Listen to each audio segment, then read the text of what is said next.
of the issues I would like to talk about is it's really in the field of refugee integration, especially education, is one particular challenge, and that is of lack of data and lack of evidence.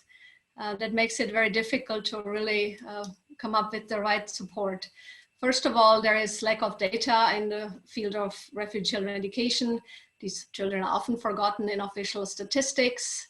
There is lots of challenges for collecting and sharing the data because often there is lack of data on resident status, and it's also high number of these individuals, so very difficult to capture them.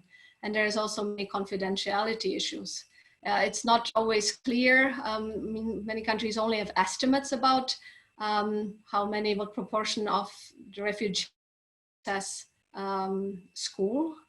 And even if refugees do access school and there is information or data on that, their educational outcomes are often invisible. So in a way, they are no longer captured by their home country's EMIS, that's the Education Management Information System, and they are not yet captured by their host country EMIS. So they're kind of in a limbo and most forgotten. So countries have tried to find solutions for that. So for instance, in Turkey, there is a parallel system for foreign students, which is called UBIS, and that also collects data from the temporary education centers.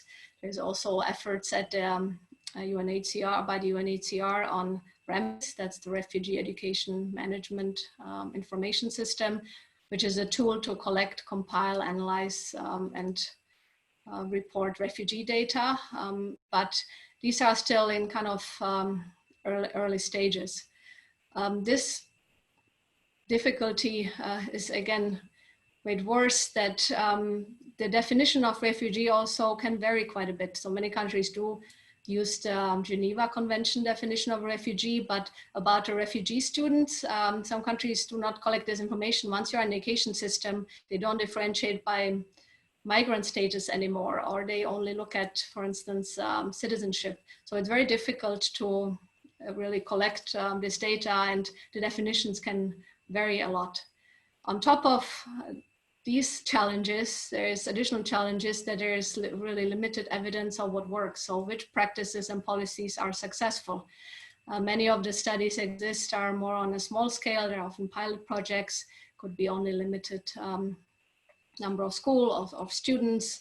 And it's often very difficult to generalize from those and really figure out, well, are these policies working, and could this be scaled up, for instance, or what are the important factors? And it varies also a lot, of course, based on the context. So there's great need to not only collect, especially disaggregated data, and also comparable data across countries. It's challenging, but also you need more studies that are comparative and on a larger scale, and that also address differences over time.